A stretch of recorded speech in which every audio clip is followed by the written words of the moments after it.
a producir pues ya un cuadro clínico de dolor torácico característico, ¿no? Que es la angina de pecho, un dolor torácico de tipo opresivo, retroesternal, con irradiación al cuello, a la mandíbula, ¿no? Algunas veces a la región epigástrica también, ¿no? Todo esto son las manifestaciones clínicas, ¿no? Hasta acá, ¿no? Cuando recién nacemos, viene acá la formación de la estría grasa, la placa fibrosa, ¿no? Hasta este momento la clínica es silente, o sea, no hay síntomas, ¿no? Ustedes ven que ya acá se formó una importante placa, pero sin llegar al 70% de oclusión de la luz. Acá ya esta placa creció, se hizo una placa aterosclerosa, disminuyó la luz y comienza a producir pues la angina estable. Entonces, este cuadro de angina estable, ¿no? Que generalmente está relacionado a los esfuerzos, ¿no? Va a lugar pues o va a representar la cardiopatía coronaria crónica. Luego de esto, ¿no? Cuando esta placa está estable, ustedes ven que acá no hay presencia de hematoma, de sangre, ¿no? Porque el endotelio se mantiene todavía ahí defendiendo un poco hasta que este endotelio se rompe, ¿no? Por todos los factores de riesgo que hemos nombrado y comienza a formarse el trombo, ¿no? El trombo que va a ocluir parcialmente la luz del vaso, dándonos un cuadro de angina inestable o totalmente para un cuadro coronario agudo, ¿no?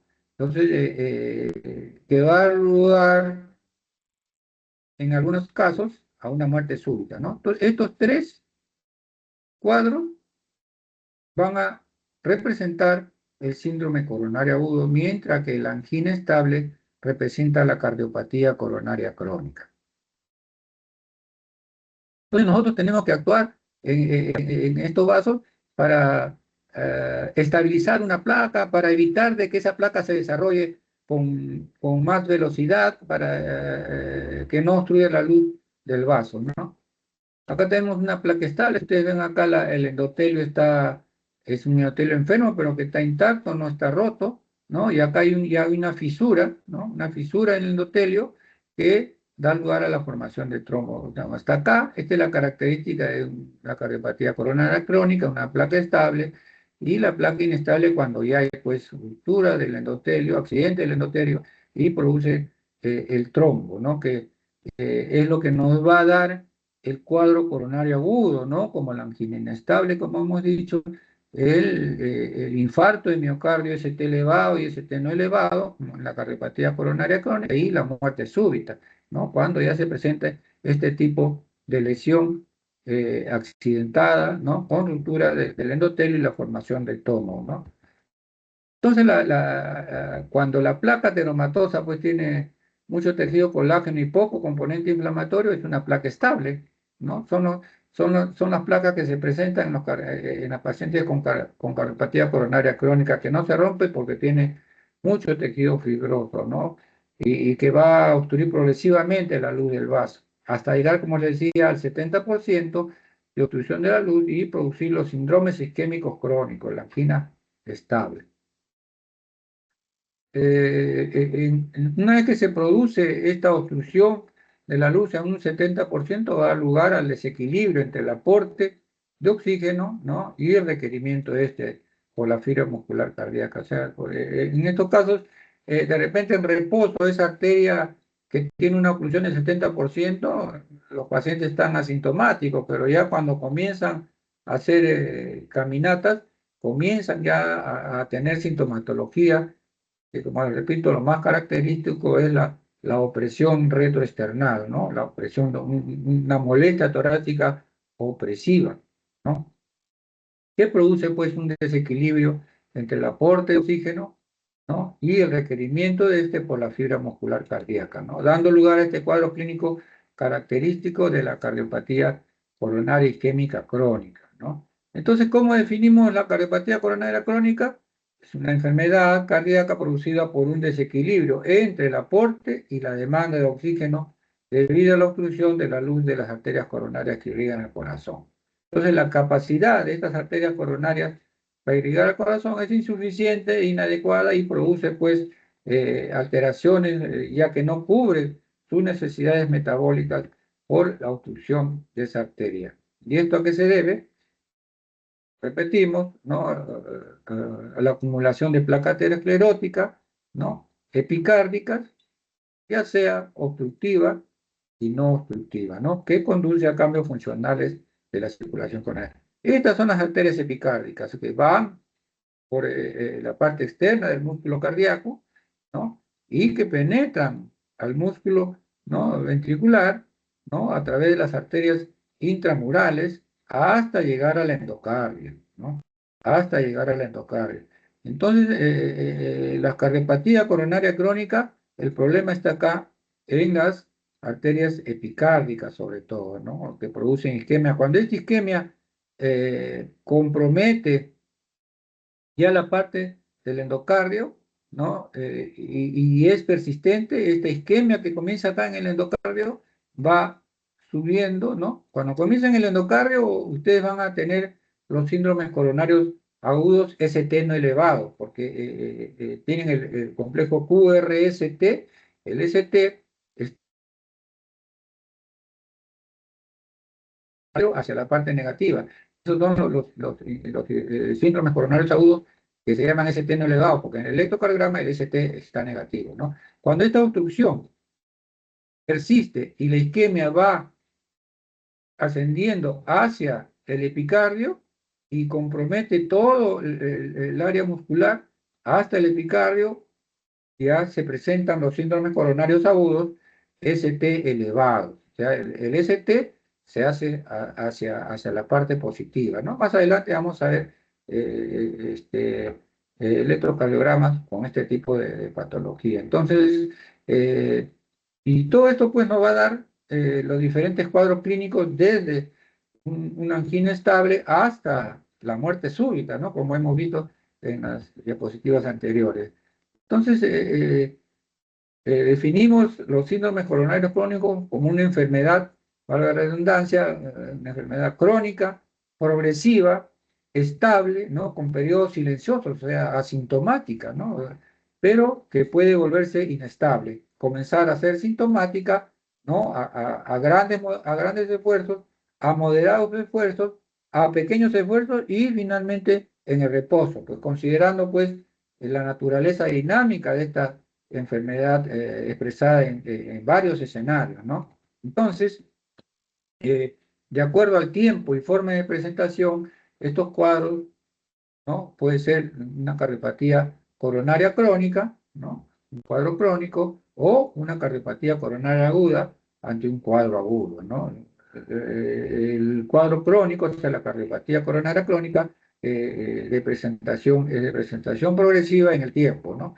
En cambio, el cuadro coronario agudo es de presentación brusca. Hay pacientes que debutan un cuadro coronario agudo sin haber tenido angina estable, nada, debutan un cuadro coronario agudo porque seguro la placa estaba estable y en determinado momento, ¡pum!, se rompió y ocluyó la luz del vaso totalmente o parcialmente en forma severa y producir el paro coronario agudo que, como hemos dicho, está representada pues por la angina inestable, el infarto en miocardio y la muerte súbita, ¿no? Entonces, ¿cómo se manifiesta según su cuadro clínico esta cardiopatía coronaria crónica? También le hemos visto la parte, ¿no? Lo característico, lo más frecuente, el dolor retroesternal, ¿no? Este es lo más retroesternal de tipo opresivo. Ellos refieren, ¿no? Doctor, tengo un peso, me aprieta acá algo en el pecho y se abren la palma en la mano y se la ponen en el pecho, ¿no? Y es de tipo opresivo generalmente, ¿no? Hay molestias atípicas eh, que hay que evaluar bien y llegar a un diagnóstico acertado, ¿no? Entonces, ¿hacia dónde se irradia? ¿No? Se irradia hacia el cuello, la mandíbula, ¿no? Hacia el brazo izquierdo, lo más frecuente, pero también puede ser el brazo derecho y a nivel del epigastrio también, ¿no? A nivel del epigastrio. Entonces, este dolor de tipo opresivo que dura de 1 a 10 minutos, ¿no? De 1 a 10 minutos. O sea, hasta acá es una angina estable, ¿no? Cuando ya se pasa de los 10 minutos, ya va 10, 15, 18, hasta los 20 minutos, ya se habla de la angina inestable, que es un síndrome coronario agudo, y más de 20 minutos ya nos lleva hacia el infarto de miocardio agudo, ¿no? El dolor, pues, en caso de esta cardiopatía coronaria crónica, la angina estable, está relacionado al esfuerzo y a las emociones. ¿Qué factores la alivian? El cese de la actividad que lo provocó y el reposo, ¿no? Se acompaña de síntomas vegetativos como náuseas, vómitos, mareos y sensación de muerte. Eso es lo que refieren los pacientes, ¿no? En este tipo. ¿Quién la representa? Área crónica, la angina estable, ¿no? La angina estable tiene varios cuadros clínicos de presentación, ¿no? Como la angina microvascular, la isquemia silente, la angina variable o vasoespástica, ¿no? Son diferentes cuadros clínicos con el diagnóstico basal de una angina estable.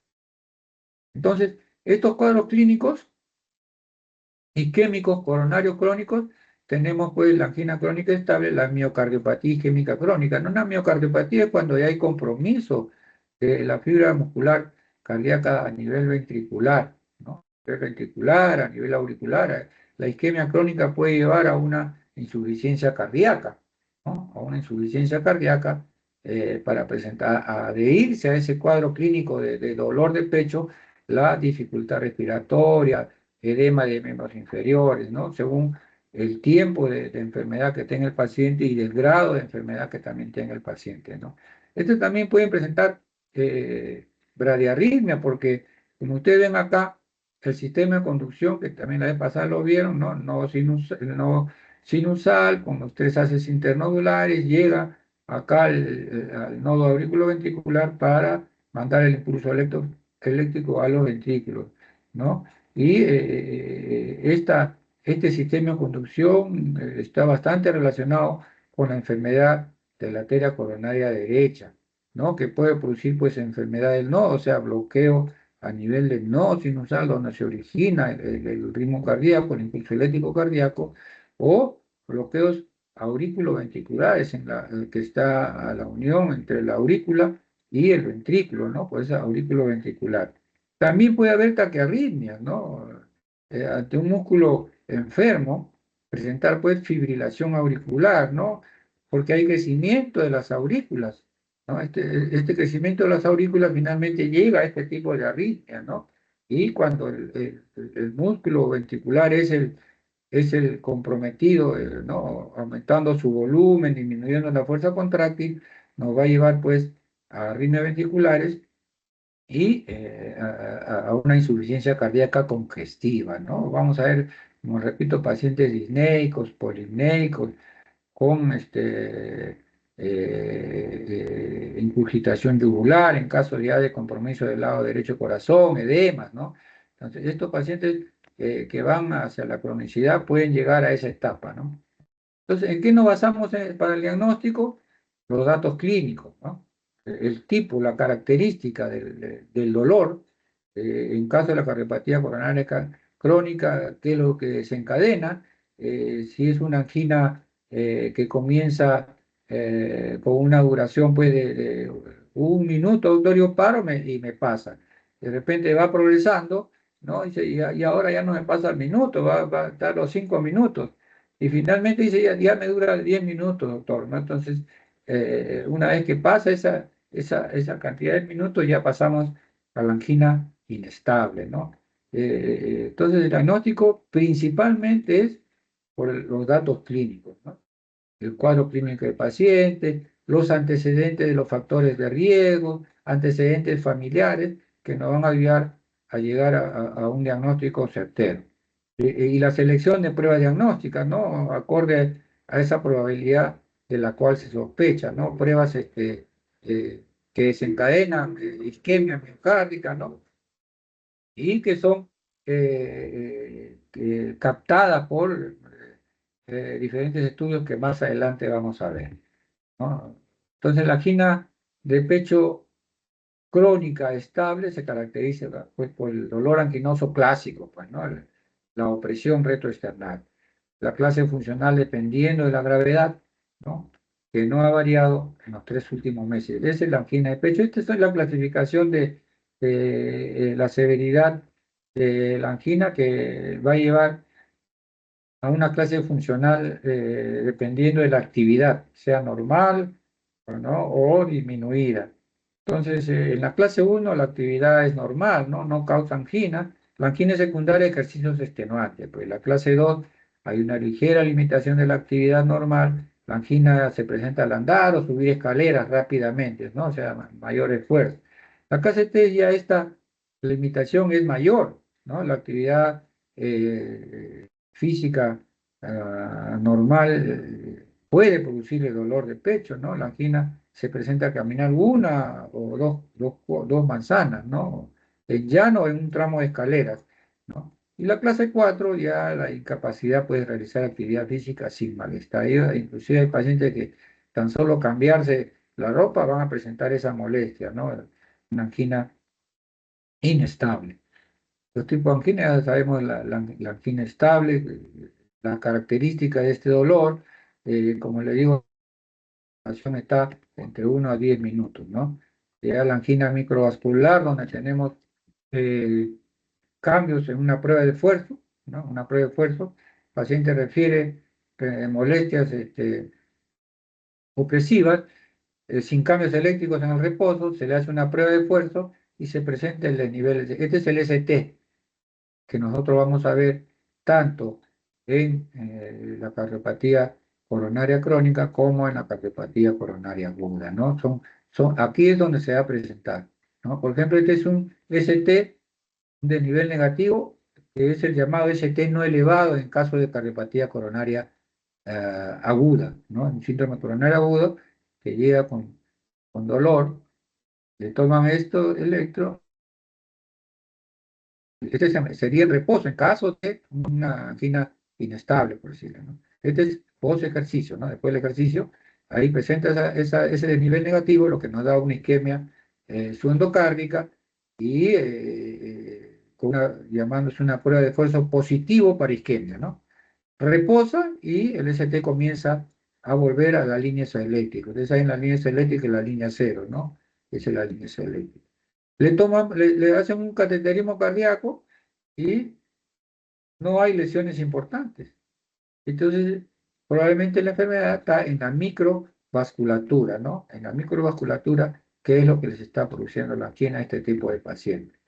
Como en el síndrome X, la angina microvascular, las anginas con coronarias normales, ¿no? Como la que estamos viendo en la imagen.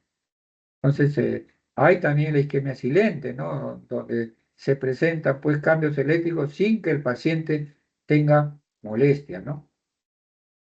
Entonces se presenta pacientes con múltiples factores de riesgo, sobre todo en diabéticos e hipertensos. Son las enfermedades más frecuentes que vamos a encontrar como antecedentes en los pacientes coronarios crónicos, ¿no? Diabéticos, hipertensos, y se le suma a esto los dislipidemios, ¿no? Los dislipidémicos. Entonces, esta evidencia isquémica miocárdica sin dolor o equivalentes anginosos se les identifica pues por los cambios eléctricos transitorios del segmento ST y alteraciones en otro estudio ya de imágenes, ¿no? Donde vamos a ver qué área tiene una hipoperfusión miocárdica, ¿no? O sea, tiene alteraciones en la perfusión miocárdica que son a veces reversibles, ¿no? De la movilidad parietal, ¿no? Otras causas de molestia tipo anginosa son las arritmias cardíacas, ¿no? La anemia, ¿no? La anemia, espasmo de la arteria coronaria, ¿no? Llamada la angina de Prince-Metal, la insuficiencia cardíaca, la valvulopatía cardíaca, ¿no? En caso puede, por ejemplo, de una insuficiencia valvular aórtica severa o en estenosis valvular aórtica severa, ¿no? O una enfermedad de la válvula mitral severa, ¿no? Puede dar lugar, pues, también a una angina, ¿no? En los valvulares eh, se puede presentar este tipo de cardiopatía coronaria también, ¿no? En el hipertiroidismo, ¿no? En la tiroides hiperactiva, ¿no? Que puede producir, pues, taquicardias y molestias que sugieren una angina, ¿no? Entonces, ¿en qué basamos el diagnóstico, ¿no? En la semiología del cuadro clínico, ¿no? Ese es lo básico. Eso nos va a dar un 80% del diagnóstico, ¿no? La isquemia miocárdica es el conjunto, pues, de fenómenos fisiológicos que se manifiestan por condiciones clínicas como isquemia silente, angina estable, síndromes coronarios agudos, ¿no?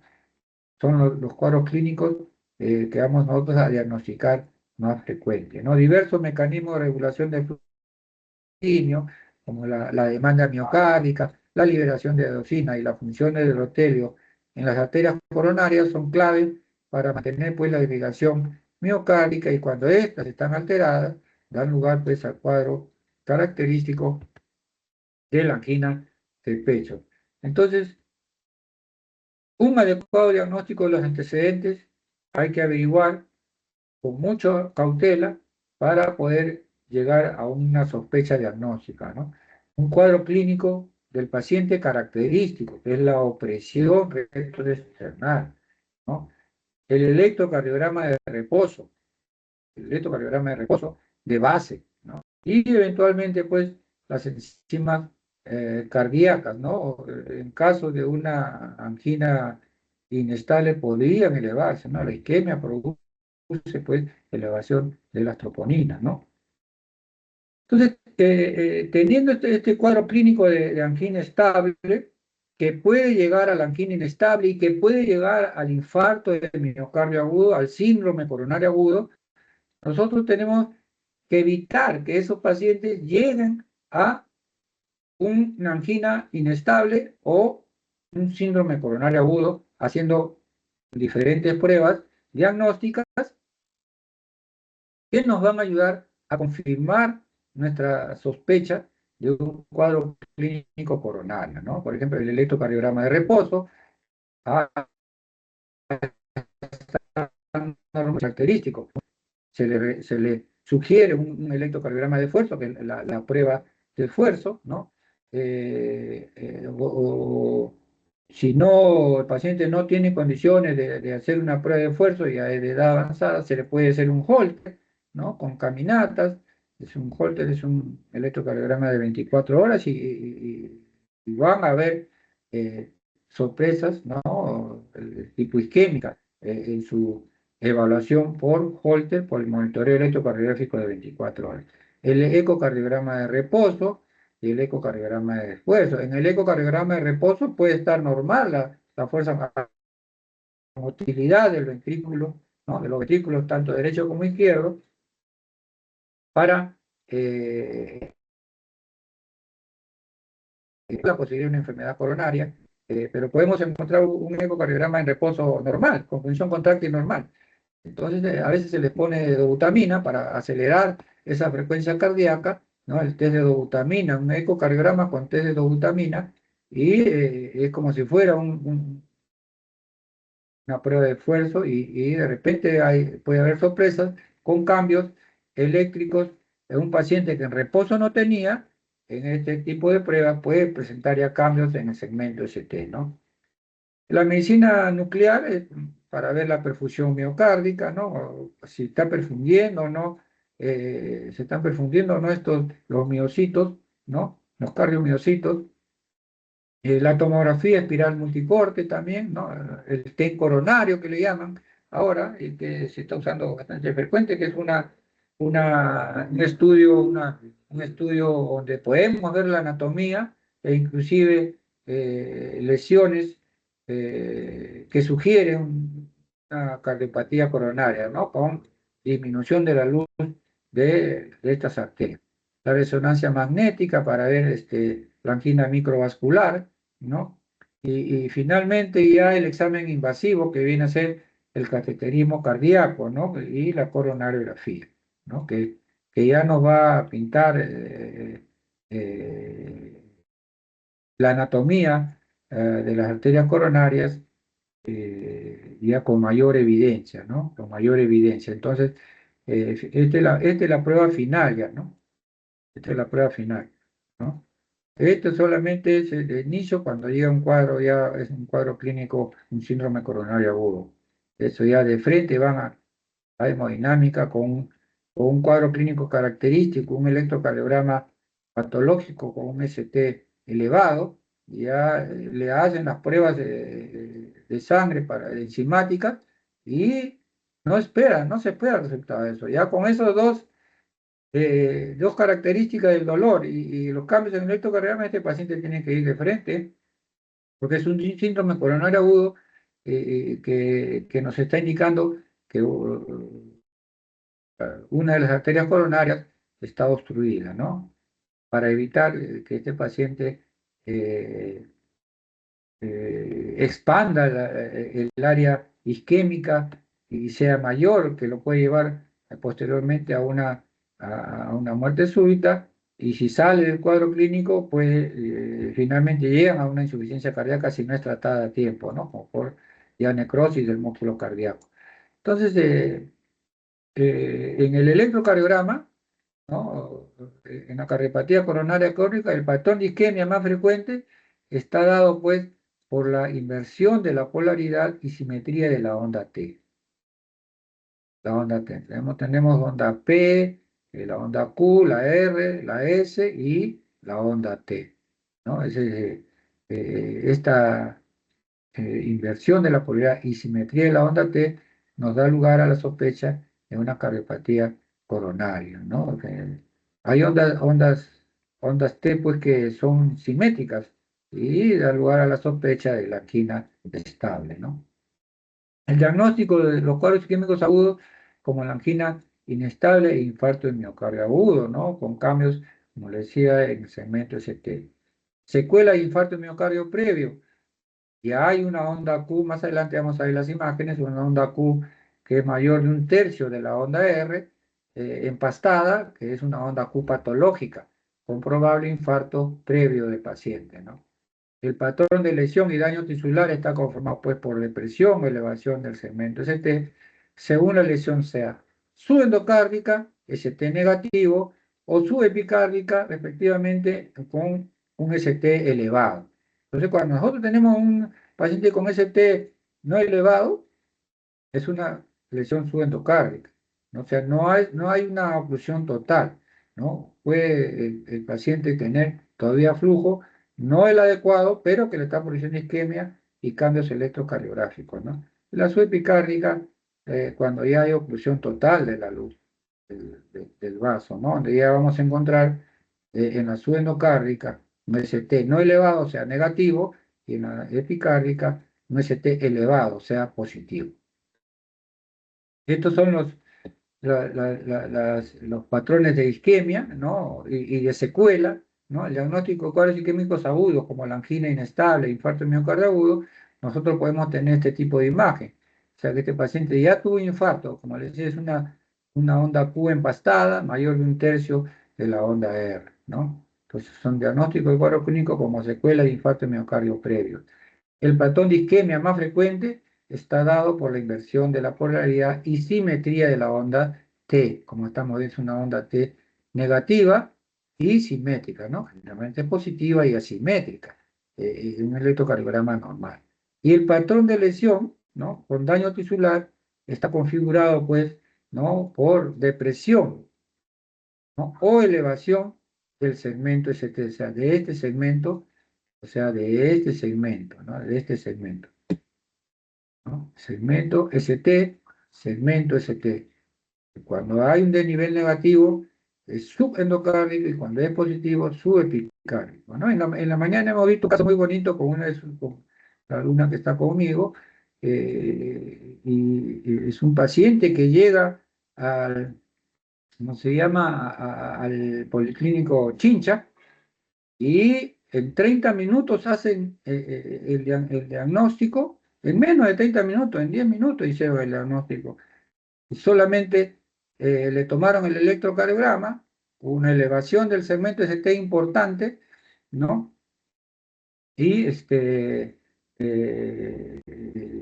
el paciente fue y tenía cuadro clínico característico y el paciente fue derivado a nuestra institución, se le hizo el estudio y tenía una lesión severa proximal de la arteria descendente anterior, ¿no?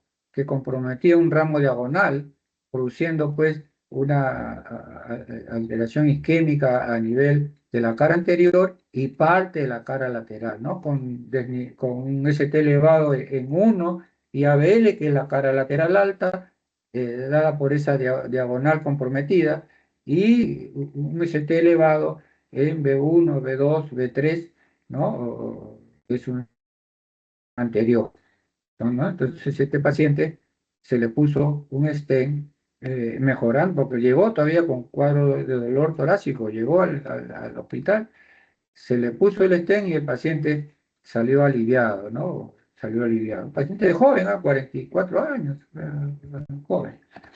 Entonces, este es el patrón en caso pues de infarto de miocardio agudo o síndrome coronario agudo, ¿no?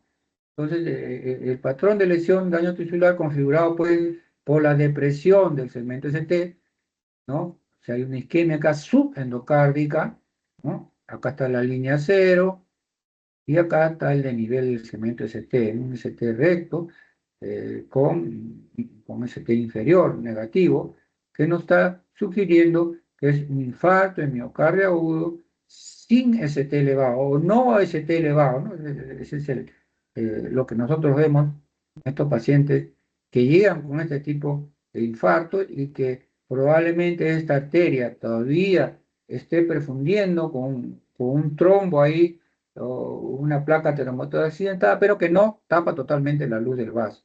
En cambio, en este no ya. Este paciente ya llegó con necrosis. Esta es una onda Q de necrosis. Hay pacientes que llegan sin esta onda Q, ¿no? Llegan así nomás, con el ST elevado, sin esta onda Q, no, llegan así nomás, ¿no? Esa es una isquemia subepicárdica aguda, aguda, ¿no? Aguda, aguda. Cuando y hay presencia de onda Q, o sea, ha pasado un tiempo regular porque hay pacientes pues, que aguantan, de no es corazón, no es hasta que ya no soportan el dolor y recién van. Este señor, cuando llegó, que les estoy hablando que llegó ahora en la mañana, tuvo solamente 30 minutos de dolor. Él tuvo 30 minutos de dolor y fue al policlínico que estaba cerca. Y ya había cambios, ¿no? Con ST elevado en las vibraciones que le digo, ¿no? 1 ABL, B1, B2, B3, ¿no? Se iba inclusive hasta B4, B5. Este es un electrocardiograma normal. Ustedes ven acá, todos los ST ¿no? Están en la línea cero, son isoeléctricos, ¿no? Están en la línea cero. Este es un electrocardiograma normal, ¿no? Todos los ST están en la línea cero, todos en la línea cero. Entonces, este es un electrocardiograma con ritmo sinusal dentro de los límites normales. Acá ya vemos cambios, ¿no? Ondas T negativas, simétricas, ¿no? Que ya nos indican de que hay isquemia, ¿no? En la región anterior. Anterolateral, porque se va hasta B5, B6. Entonces, acá vemos ya un cateterismo cardíaco, una coronariografía. Vemos pues las lesiones severas, ¿no? Lesiones en todo este segmento es una enfermedad severa, pues. Esta es la descendente anterior. Ustedes ven acá los ramos septales, ¿no? Y los ramos diagonales, que junto con la circunfleja a través de sus marginales, ¿no? Va a llegar a irrigar la cara lateral, ¿no? La cara lateral. Este de acá es la coronaria derecha, ¿no? Donde no se aprecian lesiones ateromatosas muy significativas hasta llegar acá al ramo descendente posterior, ¿no? Al inicio del ramo descendente posterior tiene una lesión severa que puede producir cambios en la cara inferior, ¿no? Entonces acá vamos a ver qué dice acá, arteria coronaria con lesión severa en descendente anterior distal, pero ellos señalan acá, pero para mí la lesión más severa está acá en el tercio medio para proximal. Después de la primera septal, comienza el tercio medio. Entonces, acá para mí esta lesión es a nivel del tercio medio, más severa que esta que están señalando. Ah, acá, acá me está esto. Y acá está esta es la lesión que han tratado y que se ve acá, ¿no? Acá han puesto un stent, ¿no? Un stent, una lesión severa en el tercio distal, ¿no? En el tercio distal al final del tercio medio distal le pusieron su stent. Y acá ustedes ven que esta coronaria derecha que tenía lesión acá, este ya no tiene, también le pusieron sostén, ¿no? O sea, tenía dos lesiones, una en la descendente anterior, que han tratado la más severa, como digo, para mí esta también es severa, y la otra que es una lesión casi colgando de la descendente posterior, que ya fue tratada, ¿no? Entonces acá hablan acá coronariografía, la arteria coronaria izquierda con lesión severa en tercio distal, donde está la flecha, ¿no? Lesión moderada de la arteria descendente anterior media, como yo para mí es una lesión severa, ¿no? Eh, Circunfleja y diagonales enfermas, o sea, hay arteriosclerosis que no son muy importantes y son vasos muy delgaditos, ¿no? Y la coronaria derecha, con lesión severa, pues, en su tercio distal, comprometiendo el ramo ventricular posterior, ¿no? Estas son las otras pruebas, ¿no? El electrocardiograma de esfuerzo, la prueba de esfuerzo, pacientes pues que en la prueba de reposo, en el electrocardiograma de reposo no tienen cambios, hacen esfuerzo y se producen los cambios como estos, por ejemplo, ¿no? De nivel de cemento ST negativo, que da una prueba de esfuerzo positiva para isquemia, ¿no? Entonces, acá también los puntos de criterio de positividad, porque a veces no baja todo el segmento ST, baja el punto J. El punto J es la unión, ¿no? de la onda R con la onda S, ¿no? Entonces, acá ustedes ven, hay un punto J que está en la parte negativa, ¿no? Lo que se considera una prueba probablemente positiva. Y acá, este es lo más característico, el ST recto negativo, ¿no? Donde uno acá ya tiene que parar la prueba, porque este ST, si uno sigue con la prueba de fuerza, este ST negativo puede volverse positivo, ¿no? Porque puede llegar esa isquemia al epicardio, ¿no? Bueno, se habla de una prueba negativa cuando la frecuencia cardíaca, hay una ecuación que uno calcula la edad, ¿no? 220 menos la edad, ese es el 100%. Llegando al 80, 85% y no hay cambios, es una prueba negativa, ¿no? Hay la respuesta presora normal, anormal, ¿no? Hay pacientes que en la primera etapa ya están con la presión volando y que puede ser la causa de su angina también. Eh,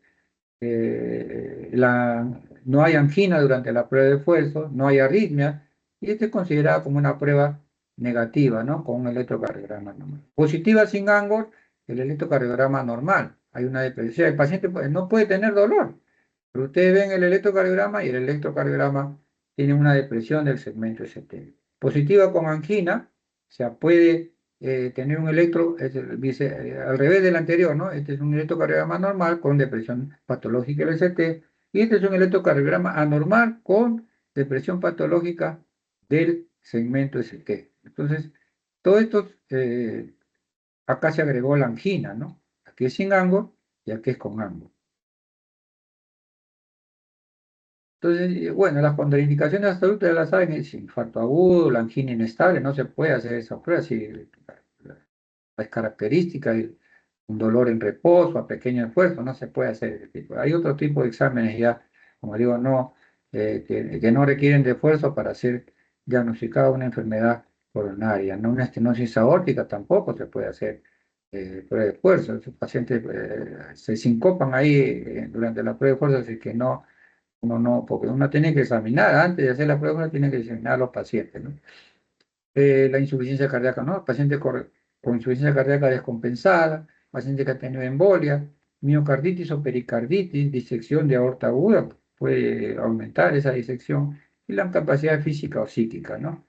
Este es el Holter, como le decía, es un monitoreo electrocardiográfico ambulatorio de 24 horas. Este es como si fuera un electrocardiógrafo pequeñito que va haciendo el trazado electrocardiográfico, ¿no? De las derivaciones que han sido monitorizadas, ¿no? Y después se lee y se ven los cambios.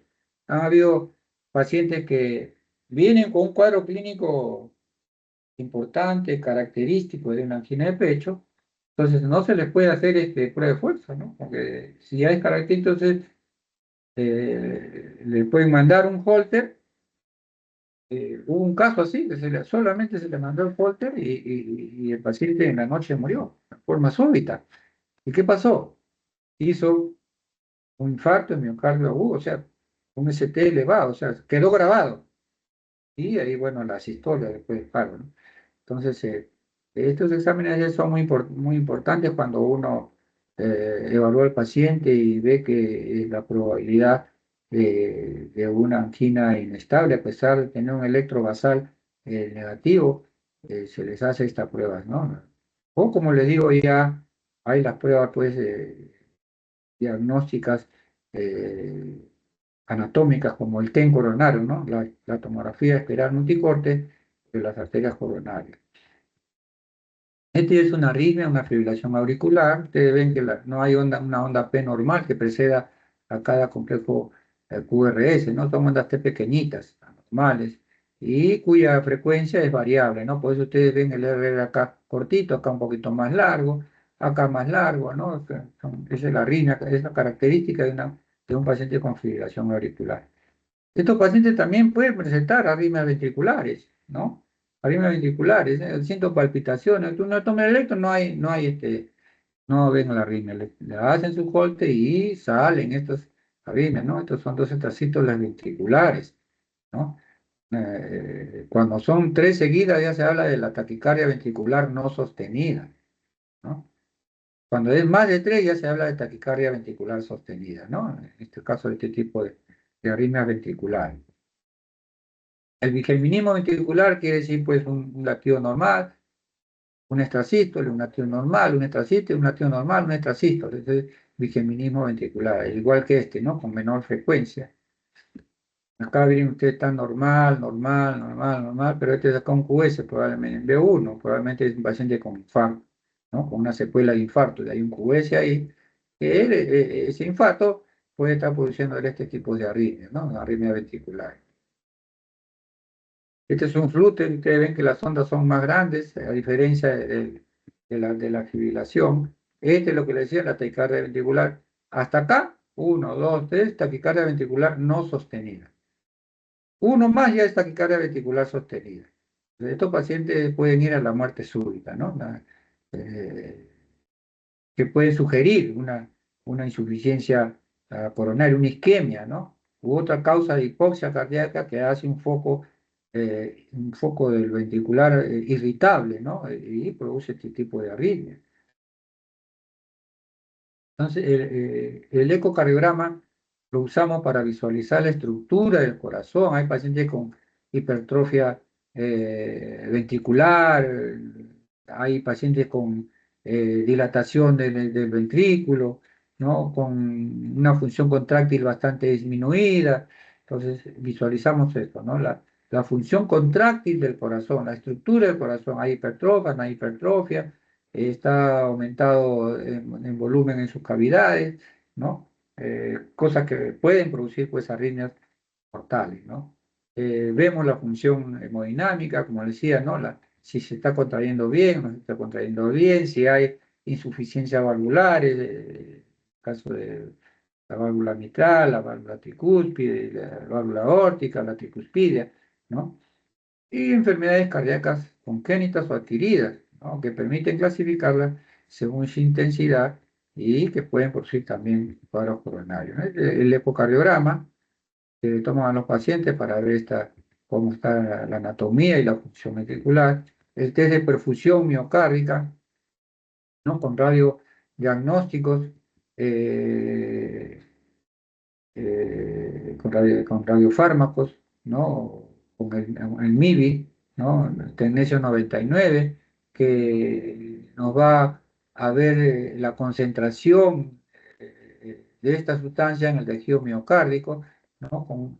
Solamente en el 2% de la dosis administrada. Se fija en las mitocondrias, ¿no? Entonces se fija en las mitocondrias y solo atraviesa las membranas de las células vivas, ¿no? Que permiten evaluar directamente o indirectamente la irrigación, o sea, la perfusión global y regional del ventrículo izquierdo y su viabilidad, ¿no? Tiene dos fases, uno de estrés, o sea, le hacen una prueba de esfuerzo, ¿no? Luego le inyectan el radiofármaco, luego van al test de perfusión miocárdica y ya en reposo, ¿no?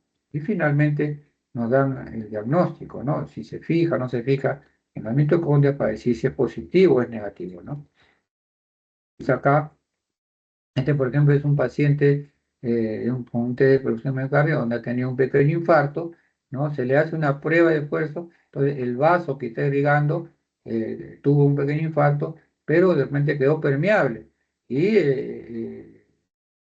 durante el esfuerzo, en este test de perfusión, miren ustedes, todo esto hizo un cuadro isquémico, lo que quiere decir que probablemente ese vaso está permeable y con el esfuerzo produce pues una isquemia importante en el músculo cardíaco que, como digo, puede llegar a la isquemia, ¿no? Esos son estudios que ahora tenemos la posibilidad de hacerlo, ¿no? La tomografía espiral multicorte, como decía, este es un examen que se asemeja mucho a la coronariografía invasiva, ¿no? Al cateterismo cardíaco, o sea, la coronariografía invasiva, ¿no? El método diagnóstico que valora el estado, las arterias coronarias con mucho detalle y forma mínimamente invasiva, o sea, uno no punza ni una arteria, una vena y pasa una sustancia que nos va a ser captada o no, en este caso, de este estudio, ¿no? Y van a ver las alteraciones que hay en la luz de los vasos, ¿no? Puede ser el tronco, la cintura anterior, coronaria derecha, disconfleja, uno ve ahí ayuda a hacer un diagnóstico precoz, ¿no? Antes uno esperaba hacerle el cateterismo cardíaco, pero si hay sospecha, ¿no? El paciente no puede ser en otro tipo de examen, se le hace esto, porque esto no es un examen de esfuerzo, nada, el paciente se le echa en la camilla y se le pasa la sustancia respectiva y finalmente nos va a dar la anatomía de las arterias coronarias, ¿no? No requiere de administración de contraste. Si se usa, se consigue imágenes de 3 dimensiones, ¿no? O sea, si se usa el de contraste ya mejora la resolución y se puede ver mejor las lesiones, ¿no? ¿Cuál es el objetivo principal de este tomografía espiral multicorte? Evaluar la luz de los vasos coronarios. Estos pacientes generalmente cuando van ya a cateterismo cardíaco, eh, se confirma, ¿no? En la parte invasiva se confirma lo que se vio en la parte no invasiva. En algunas oportunidades no coincide, ¿no? No coincide en cuanto a la gravedad de la lesión, ¿no? Pero generalmente coincide, ¿no? Y ven todos, pues, las arterias coronarias, la derecha, la izquierda, con sus respectivos ramos y cuál es su trayecto, ¿no? A veces hay trayectos intramiocárdicos que pueden salir acá también. Identifica zonas potenciales de estrechez que se consideren relevantes o significativas. El diagnóstico oportuno para evitar problemas futuros como infartos y la angina del pecho, ¿no? Miren ustedes, este es un TEN coronario, ¿no? Tienen acá el tronco de la coronaria izquierda, esta es la arteria descendente anterior, ¿no? Que corre por el surco interventricular. Estos son los ramos diagonales que irrigan parte de la cara lateral, junto con la arteria circunfleja que emite ramos marginales y que van a irrigar la cara lateral del ventrículo, ¿no? Entonces, y esta es la coronaria derecha, ¿no? Con la arteria descendente posterior, una marginal obtusa y la marginal obtusa que va también hacia la cara, hacia el borde inferior del ventrículo. Estos son ya anatomías patológicas que podemos encontrar en este tipo de estudios también. Las lesiones coronarias, que sin necesidad de un estudio invasivo se pueden ser diagnosticadas con este estudio, ¿no? Entonces, estas son técnicas válidas pues, o validadas en la detección y cuantificación del grado de afección también de la calcificación coronaria. En el TEN coronario puede detectarse también la calcificación. Cuando hay calcificación, la posibilidad de cardiopatía coronaria importante está ahí latente. Entonces, en la escala de Agatston, ¿no? Que es la más utilizada, cuantifica el grado de calcificación de la arteria coronaria, que se calcula mediante un software especial, no específico, debido a que el calcio es un marcador de enfermedades arterial coronaria, ¿no? Eh, Una cantidad de calcio detectada en una exploración de esta tomografía cardíaca es muy es una herramienta útil pronóstica, ¿no? Para el pronóstico del paciente. Acá tenemos, ¿no? Los scores de calcio en presencia de enfermedad arterial coronaria de 0 hasta 400, ¿no? Eh, Va de menos, ¿no? A más. No hay indicios, de 1 al 10, indicios mínimos, de 11 a 100, indicios leves, de 101 a 400 moderados y más de 400 importantes, ¿no? Severos.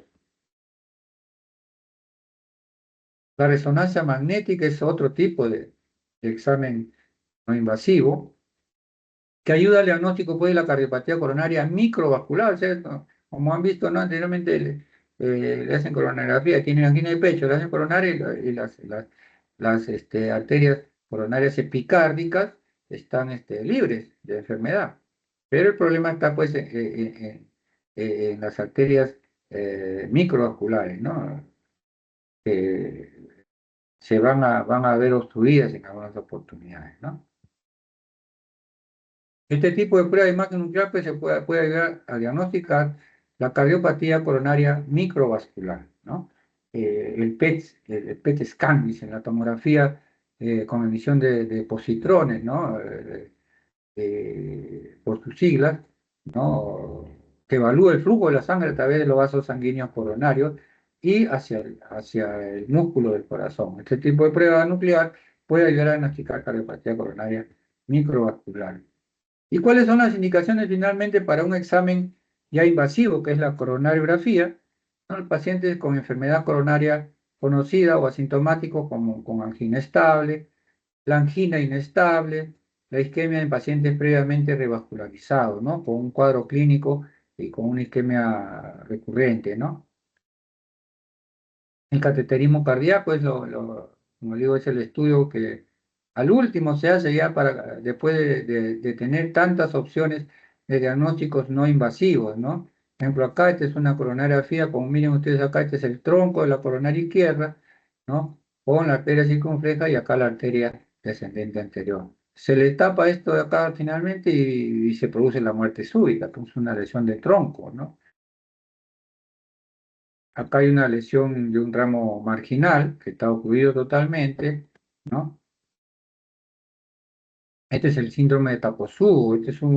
O sea, son pacientes generalmente más frecuentes en mujeres, ¿no? Después de una discusión, de una tensión, tienen el cuadro clínico característico de enfermedad coronaria, de angina de pecho severa, que van a la emergencia con el dolor característico, con el tiempo prolongado, se les toma la coronariografía y salen estas, coronarias normales, coronarias normales. No hay lesiones importantes. Uno le hace la ventriculografía y miren acá, ¿no? Acá está eh, en la diástole, o sea, en el llenado ventricular, y acá está en la sístole, durante la evacuación de la arteria aorta y el extracto de salida de la aorta, y miren ustedes que esta parte de acá anterior no se contrae como debe ser, por la isquemia prolongada que tuvo el paciente. Tuvo necrosis, pero no muy importante. Generalmente revierte esto, se vuelve a lo normal, ¿no? Pero hizo infarto, no como si fuera una arteria ateromatosa obstruida, ¿no? El flujo de reserva fraccional, este es un estudio invasivo, ¿no? Con catéteres y guías especiales, que está relacionada con la presión instantánea, o sea, a nivel de las arterias coronarias, ¿no? En el periodo libre de las ondas y la angiotomografía de las arterias coronarias. Entonces, la relación entre la presión media distal a la lesión, ¿no? Y la presión aórtica media, o sea, uno calibra, ¿no? Con esta guía, antes de entrar a la arteria coronaria, a nivel de la aorta, antes de entrar a la arteria coronaria, y luego ya ingresa la guía, pasa la lesión y si este estímulo hiperémico de adenosina, porque se pone adenosina, es menor de 8, ya se dice que es algo positivo, ¿no? Aceptando, pues, para definir que es una lesión coronaria relevante desde el punto de vista hemodinámico, ¿no? Entonces, finalmente, el objetivo de tratamiento, o sea, nosotros para hacer un tratamiento tenemos que hacer un diagnóstico o una buena evaluación del cuadro clínico y ante la sospecha de una enfermedad coronaria, hacer los respectivos exámenes para llegar ya a un diagnóstico definitivo. Pero ya el cuadro clínico nos da el 80% del diagnóstico, ¿no? Nos da el 80% del diagnóstico y que finalmente, pues, nos va a evaluar, pues, el pronóstico del paciente, ¿no? Llegando a evitar un probable infarto de miocardio más adelante o la muerte súbita, ¿no? El objetivo también es minimizar y eliminar los síntomas, ¿no? El manejo adecuado, pues, de los factores de riesgo, ¿no? Como la hipertensión arterial, la diabetes, la dislipidemia y otras alteraciones, ¿no? Y también la actividad sexual, porque durante la actividad sexual, pues, un paciente coronario crónico puede tener problemas. Entonces, hay que evaluar eso también, ¿no? Hay pacientes que tuve relación todo y me oprimió el pecho, entonces ya la sospecha de una posibilidad de una enfermedad cardíaca está ahí latente, ¿no? Entonces, en el síndrome coronario crónico, como les decía, que está representado pues por la angina estable, el objetivo del tratamiento es aliviar los síntomas, ¿no? Y prevenir un infarto y la muerte súbita. Pues ese es el objetivo del tratamiento, ¿no? De aliviar los síntomas y prevenir el infarto y por lo tanto la muerte súbita. Entonces, ¿qué medidas generales tenemos, no? Estamos viendo ahí, ¿no? Un manejo adecuado de los factores de riesgo, hipertensión, diabetes, lipidemia y otras alteraciones, ¿no? Cambios en el estilo de vida, dejar el tabaco, ¿no? Una dieta adecuada, ejercicios programados, control del peso, ¿no? Un control estricto de los factores de riesgo, ¿no? De la hipertensión arterial, que la vemos con bastante frecuencia en los pacientes coronarios, como la lipidemia, la diabetes.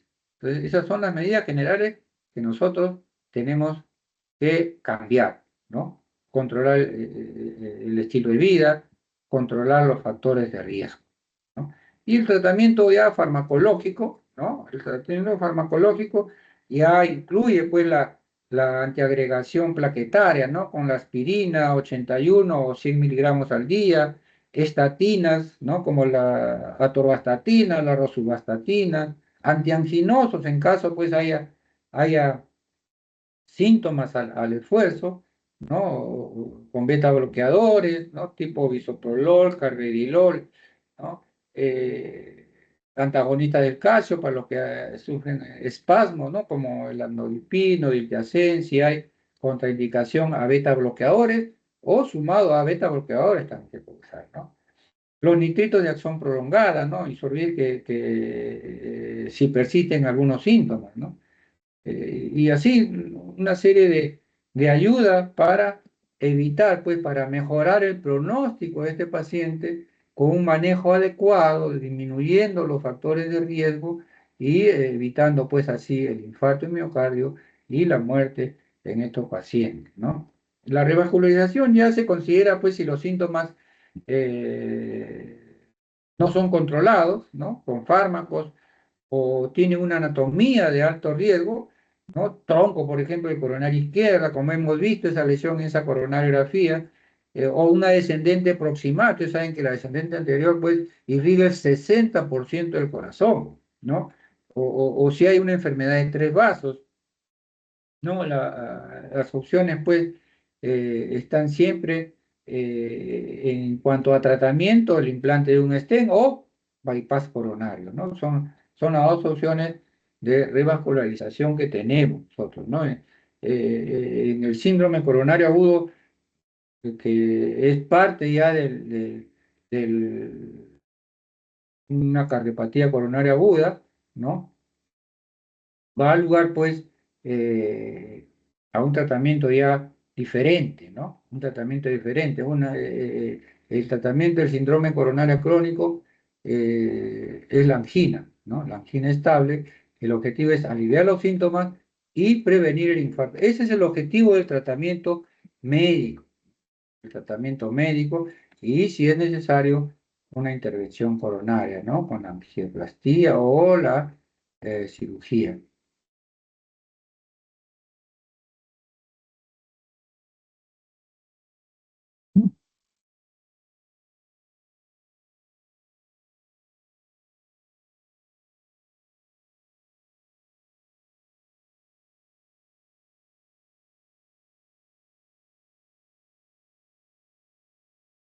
En el síndrome coronario agudo, ¿no? Vamos a tener ya, o sea, vamos a tener el mismo cuadro, todo el cuadro que hemos hablado, de los antecedentes, de los factores de riesgo que hemos hablado, aquí ya, en esta parte de la insuficiencia coronaria aguda, ya entra la lesión a nivel endotelial, ya, ¿no? O sea, ya el endotelio que está enfermo, se rompe ante la turbulencia que hay constantemente ante una lesión importante en la luz del vaso, se rompe y se forma el trombo. Ustedes ven este trombo, es una oclusión total, ¿no? Esta es una oclusión total. Esta oclusión total nos va a dar lugar a este tipo de morfología en el electrocardiograma, un ST elevado, ¿no? Esta oclusión total va a llegar, pues, va a producir una isquemia a nivel del músculo, eh, que se inicia en el endocardio y va ascendiendo hasta el epicardio, agarra toda la pared del músculo ventricular. Entonces, es el infarto de miocardio agudo.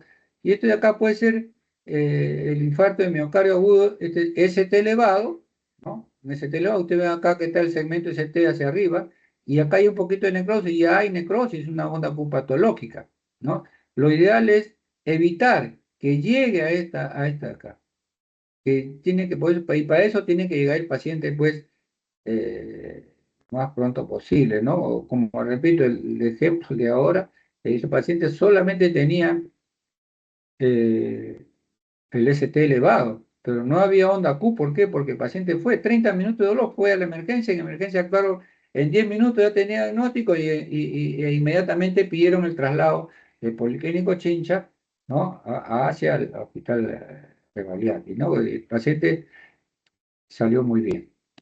Entonces, y este tipo de lesión endotelial donde hay un trombo, pero que es suboclusivo, ¿no? No tapa totalmente la luz del vaso, ¿no? Lo vemos pues en los síndromes coronarios agudos ST no elevados, o sea, esto de acá. Esta es una lesión, ustedes ven que el ST isoeléctrico está hacia arriba y este ST está hacia abajo, negativo, ¿no? Recto, lo que nos indica que es una lesión aguda subendocárdica, ¿no? Subendocárdica, que va a producir pues necrosis, ¿no?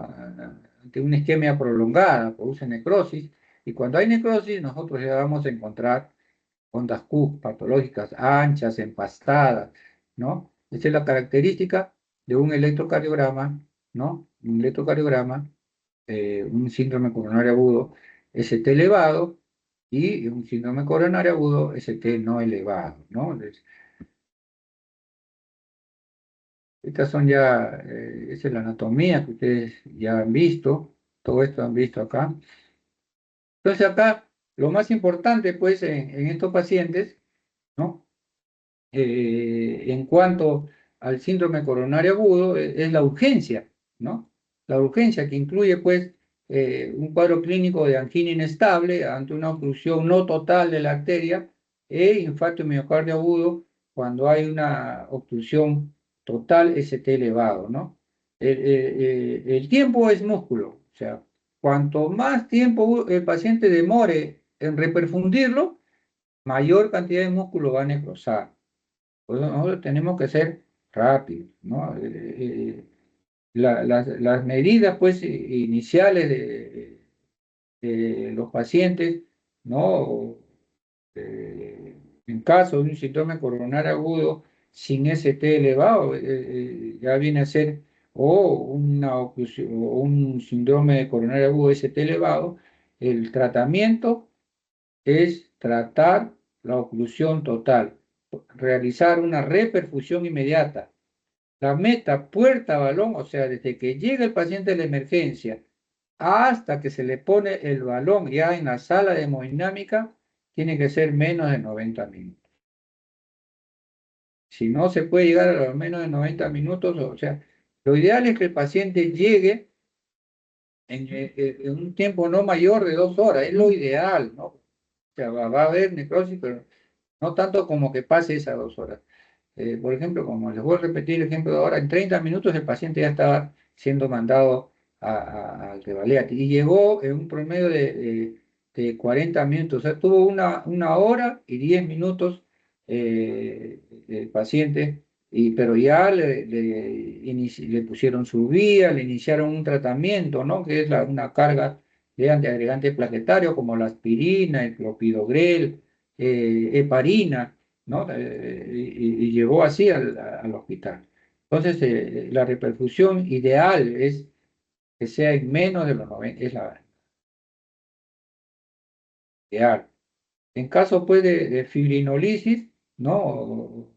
Si no hay sala de hemodinámica, tiene que ser un tiempo no menor, no mayor de 120 minutos, o sea, un tiempo no mayor de 2 horas, ¿no? Para iniciar la fibrinolisis. O sea, si uno está en un hospital donde no hay hemodinámica y está el otro hospital donde sí hacen, está lejos, uno tiene que tener una idea de cuánto tiempo va a demorar. Si ustedes calculan de que va a demorar más de 2 horas, estos pacientes tienen que ser fibrinolizados, ¿no? Fibrinolizados, eh, si es que no hay sala de hemodinámica al hospital donde llegaron. Otro es, como le decía, la antiagregación, ¿no? El clopidogrel, la aspirina. Hay otros, como el ticagrelol, el prasugrel, que también se usa, más en emergencia. Lo más frecuente que usamos es la aspirina y el clopidogrel, con aspirina 300 miligramos, clopidogrel 300 miligramos de la carga, la heparina, ¿no? Y el paciente inmediatamente monitorizado hacia la sala de hemodinámica del hospital más cercano, ¿no? Entonces, ese es en caso pues de un ST elevado. Cuando no hay elevación del ST, incluye ya, como decía, incluye la angina inestable, el infarto miocardio agudo sin ST elevado. Entonces hay que estratificar el riesgo, ¿no? Si es un riesgo alto, angioplastía en menos de 24, porque en el ST no elevado todavía hay un flujo, ¿no? Y han visto la imagen donde el trombo no tapa la luz, pero puede taparse. Entonces estos pacientes también van a la emergencia, a la sala hemodinámica, pero con un poco, entre comillas, un poco más de tranquilidad, porque esa arteria se puede tapar en cualquier momento totalmente, ¿no? Entonces, eh, entonces uno tiene que hacer el diagnóstico en 10 minutos y pensar, ya tiene que tener su vía, estar monitorizados y finalmente eh, ya llevarlos al hospital donde va a ser tratado percutáneamente, ¿no? Ya después del síndrome coronario agudo, ya pues viene la prevención secundaria, ¿no? Donde todos salen con aspirina y con un segundo antiagregante, generalmente clopidogrel, ¿no? Por 12 meses, ¿no? O sea, la aspirina clopidogrel por 12 meses y un beta bloqueador o un IECA, dependiendo del cuadro clínico del paciente, ¿no? Estatinas de alta densidad, ¿no? Para disminuir el riesgo de progresión, pues, de la aterosclerosis y estabilizar la placa, ¿no? Entonces, el tratamiento específico pues depende de cada paciente, de qué tipo de paciente es, ver las comorbilidades, ver la función renal, todo eso tenemos que evaluar también, ¿no? Si alguien tiene un dolor de pecho, hay que sugerirle que vaya a emergencia, un dolor de pecho característico, ¿no? Para su manejo respectivo, ¿no? Para su manejo respectivo. Muy bien, ¿alguna pregunta? Hemos terminado la clase pues, de cardiopatía coronaria crónica y cardiopatía coronaria aguda. ¿No? Ustedes ya saben el cuadro clínico, ¿no? Saben los exámenes que se tienen que hacer, tanto en un paciente coronario crónico como en un paciente coronario agudo, ¿no? Ahora pues las emergencias tienen hasta ecocardiograma, ¿no? Entonces uno ve qué área del músculo ventricular está comprometido, ¿no? O sea, tenemos todas las armas en los hospitales grandes, pero nos falta pues en los hospitales pequeños, ¿no? En las provincias, ¿no? Que deberían tener todo esto, ¿no? Ojalá que más adelante se pueda lograr eso. Muy bien, ¿alguna pregunta? ¿Alguna pregunta? Parece que está todo claro, doctor. Muy bien. Muy bien, entonces que tengan buenas noches, ya saben, estudien bastante, ¿ya? Hasta pronto, cuídense, Gracias, doctor. Buenas gracias. noches.